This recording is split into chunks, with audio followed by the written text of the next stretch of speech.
my fellow wizards, the Portal of Peril event is officially back after a 4-month-long hiatus, so it's time to see if the many bugs associated with it have finally been fixed or not. For those not in the know, Portal of Peril, or should we say problems, has suffered a ton of issues ever since it launched in March 2024.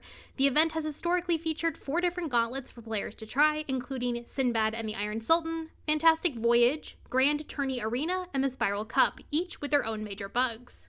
Widespread issues included enemies and bosses duplicating because multiple level tiers would spawn at the same time, players failing to level scale correctly and thus getting absolutely wrecked at higher tiers of the gauntlet, and players getting literally pulled across the entire map to other fights, along with some other, interesting bugs. This racket will not be tolerated.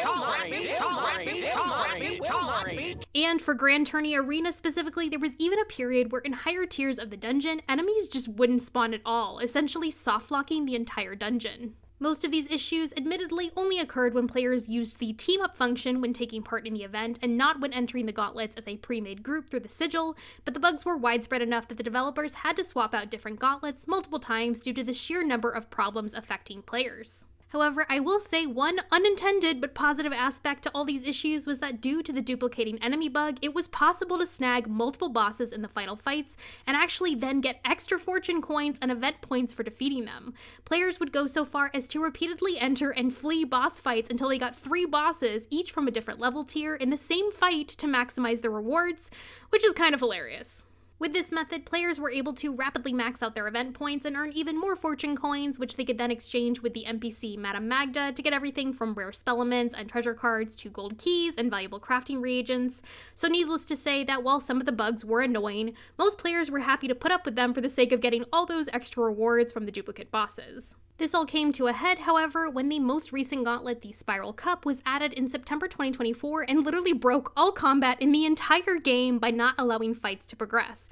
Players couldn't cast spells, and the battle timer would just run down in every fight and then get stuck, with the only method to escape being to flee from fights outright. At that point, the devs quickly decided to remove Portal of Peril in its entirety from the event rotation, and for the past 4 months, they've been working on fixing it. So, now that it's back, is Portal of Peril finally working? So far, it seems like yes, actually. The current gauntlet is Sinbad and the Iron Sultan, which admittedly was the least bugged of the original 4 featured gauntlets, so we'll have to see what happens when we get a different one in rotation. But it does look like the majority of the bugs have been addressed. I decided to run the gauntlet multiple times using team-up because that usually caused the most issues compared to entering the sigil as a pre-made group. Immediately, I saw that enemies were no longer duplicating and were spawning at the correct level tier. Players were no longer being pulled across the map, which was likely directly related to the duplicate enemy spawns bugging out.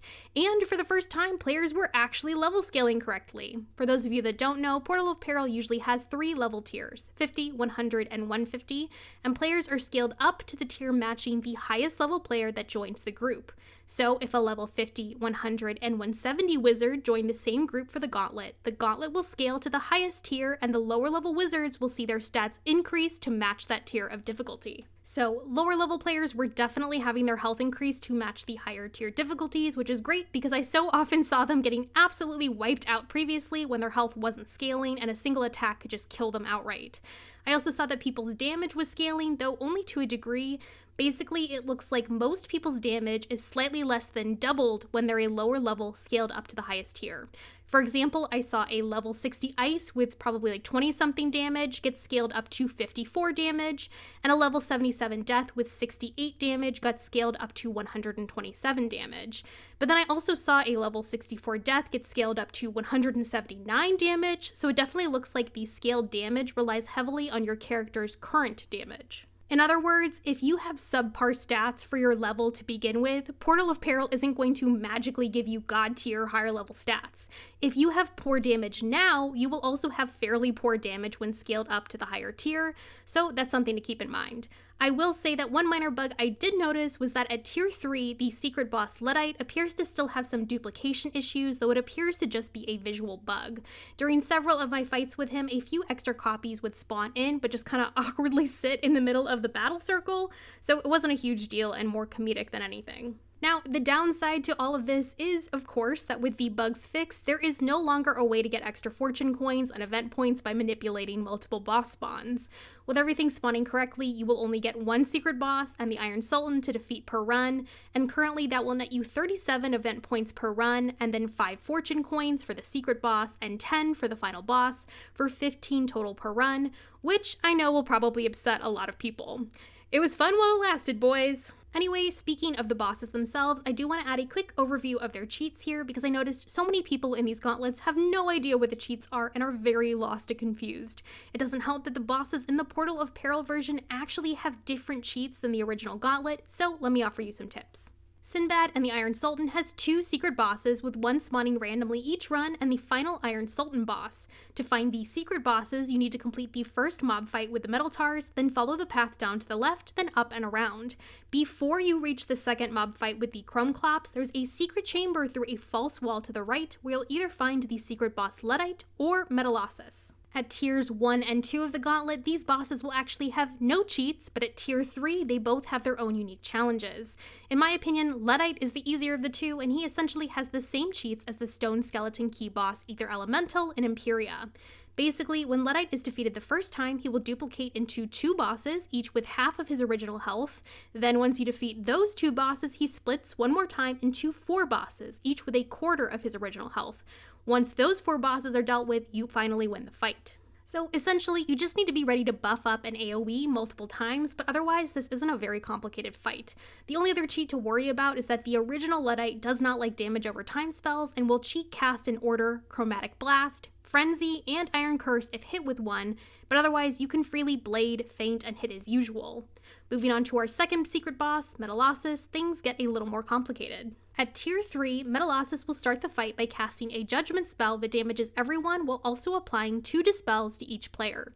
He has a whopping 300% resistance to all attacks, which makes him immune to everything. And if you try to cast an armor-piercing charm, he just casts Enfeeble on the caster, and trying to protect those charms with something like Aegis also doesn't work.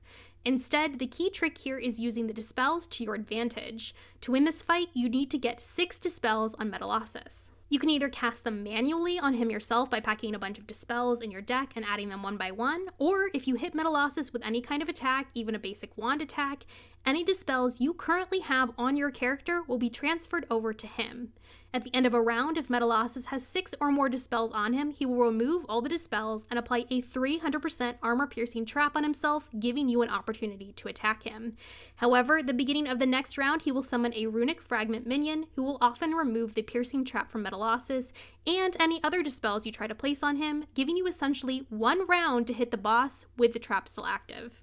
So, strategy-wise, you'll want one person to buff up and get ready to hit, while other players either place dispels on Metallossus or hit him with low-cost spells to transfer any dispels they have to him.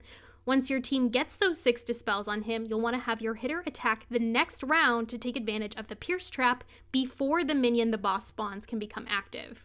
Once Metallossus is dead, 1 more minion gets summoned and you'll need to kill the 2 minions to win the fight. This obviously requires a decent amount of coordination between players, but once you understand how the fight works, it's not really too bad. You could honestly speed up the fight a lot by having some balance wizards cast Elemental or Spiritual Diffuse on Metallossus, which each count as 3 dispels, or even just pack some TC versions. This way you can put 6 dispels on him the first round and have other players buff or feint stack to then kill him on the second round. So there's definitely ways to finish this fight very quickly. You get extra fortune coins, event points, and a chance to get drops like the permanent rock mount or pets from the original Sinbad Gauntlet and Horde pack, so I think it's well worth taking the time to beat these secret bosses. Moving on to the final boss, the Iron Sultan, he actually does basically keep the same cheats from the original Gauntlet. At tier 3, if a wizard is late to the fight, he will cast Iron Sultan on them, and during the first round, the Gold Dragon enemy will cast a version of the Shadow Sentinel spell to provide a 75% damage intercept, 100 critical block, and negative 30% incoming damage to his side. If a wizard casts an AoE spell, the Iron Sultan will cast Hamadryad and restore 800 plus health to all enemies while also removing any damage over time effects. If a feint or mass feint is cast on the Sultan, he will cast Cleanse Ward twice, so you can't protect feints with Indemnity. Finally, at the end of every 5th round, the Iron Sultan will cast Dark Wind and then Iron Sultan on the wizard with the lowest health. At tier 2, he keeps the exact same cheats, except he no longer does the AoE Dryad cheat, and at tier 1, he only keeps the Golden Dragon Intercept cheat. So what's your strategy here? First, you want to take out the golden dragon, intercepting all the damage. While you cannot place a feint on the Iron Sultan, you can thankfully feint stack the golden dragon and then take him out with either a single hit or AoE, though be aware the Iron Sultan will heal everyone with the Dryad spell cheat if you choose to AoE. Thankfully, if the golden dragon is revived via the Dryad, he will not recast the intercept cheat. Once the dragon is dead, you can then blade up and trap the Iron Sultan, just avoid placing any feints on him, and then attack as usual until he's defeated. Okay, now that you know how to handle all the bosses, let's talk about the rewards. Like I mentioned earlier, you're guaranteed to get 37 event points and 15 fortune coins per run, assuming you defeat both the secret boss and Iron Sultan. There's also a small chance you might get a piece of gear from the original Gauntlet from the Iron Sultan and a permanent rock mount or pet from the secret bosses, though I will say the drops are rare enough that it's kind of hard to confirm who drops what. While 15 fortune coins per run does seem like very little compared to the many more you could get when the duplicate boss bug was active, you can get even more fortune coins by redeeming your event points on the event battle pass. And actually, it does look like they've changed the totals here from the last time Portal of Peril was active. Previously, there were 7 different reward tiers leading up to 350 event points with a max of 480 extra fortune coins you could redeem on top of the ones you earned from beating the Portal of Peril bosses. Now, however, there are actually 9 different reward tiers leading up to 515 event points with a max of 505 extra fortune coins earned, so you actually earn more fortune coins overall than you could previously. That being said, the new tiers are slightly annoying because doing Gauntlet runs often puts you just under the threshold for reaching certain reward tiers. For instance, the 2 runs per day that non-members can do puts them at 74 event points, just shy of the 3rd reward tier for one day. And 4 runs per day for members puts you at 148 event points, 2 points shy of the 150 event point tier. I think this might have been unintended because it looks like they just took the 25 event points you get for defeating the Iron Sultan and halved those points to 12 for the secret bosses. But in that case, I'd love if they just rounded up to 13 points instead so we wouldn't be stuck right below each event point reward. Overall, this is a very minor complaint, but something I could see being kind of annoying to players. As for Madame Magda, the NPC who offers rewards for trading in your fortune coins, there aren't any new crafting recipes of note available in her shop besides maybe new Impair and Purge TC, which is too bad, although the event is still a great way to farm spellements, especially harder to get spellements like lore ones, earn gold keys, craft rarer treasure cards, and get gear crafting reagents. I do wish the devs would add the ability to purchase the gear or even perm mounts or pets from each gauntlet with fortune coins in the future, but we'll see what happens. One final thing I'd like to discuss is that now we've confirmed that the developers have fixed the level scaling for players in Portal of Peril, it would be an amazing quality of life update to apply the same level scaling to all existing gold skeleton key bosses. I touch a bit more on this topic in my recent top 10 changes Wizard101 needs to make in 2025 video, which I'll link in the description, but essentially gold skeleton key bosses have been bugged for a long time now, and team ups for them are actually disabled currently. Back when the developers updated all gold skeleton key bosses, they added different level tiers, much like Portal of Peril, but designed the dungeons to scale down to the lowest level player in a group, which is the opposite of Portal of Peril, and any higher level players in the group would get no drops at all besides participation trophies, which are useless. This choice affected most team-ups since players can't see the level of other players in a group when teaming up, and created a whole bunch of problems with bugged bosses and players not getting drops, so KI ended up disabling team-ups entirely and just never fixed the issue. With the addition of level scaling to Portal of Peril, this is the perfect opportunity to add the exact same level scaling to those gold key bosses, which would allow low-level players to be scaled up to higher level tiers, and everyone can once again get the appropriate drops, and not feel like they're wasting a valuable gold skeleton key in the process. The devs could then re-enable team up and everything would be right again in this spiral. Well, okay, not exactly, but it's a start. Anyway, that's everything on the current Portal of Peril situation, and it remains to be seen if the other gauntlets are also functioning and when they will be added back into the rotation. Let me know what you think of these changes in the comments below and which gauntlet you'd like to see them add next. There's been some hints they might be willing to add the one-shot gauntlets like the Tanglewood Terror or Battle of the Bands, so that could be kind of cool. If you enjoy this video, please consider liking and subscribing, as it really does help me to make more amazing Wiz content for you all. And if you want to support me and the channel further, you can hit the join button below to become one of my awesome channel members. As always, I hope to see you out there in the spiral, and happy questing.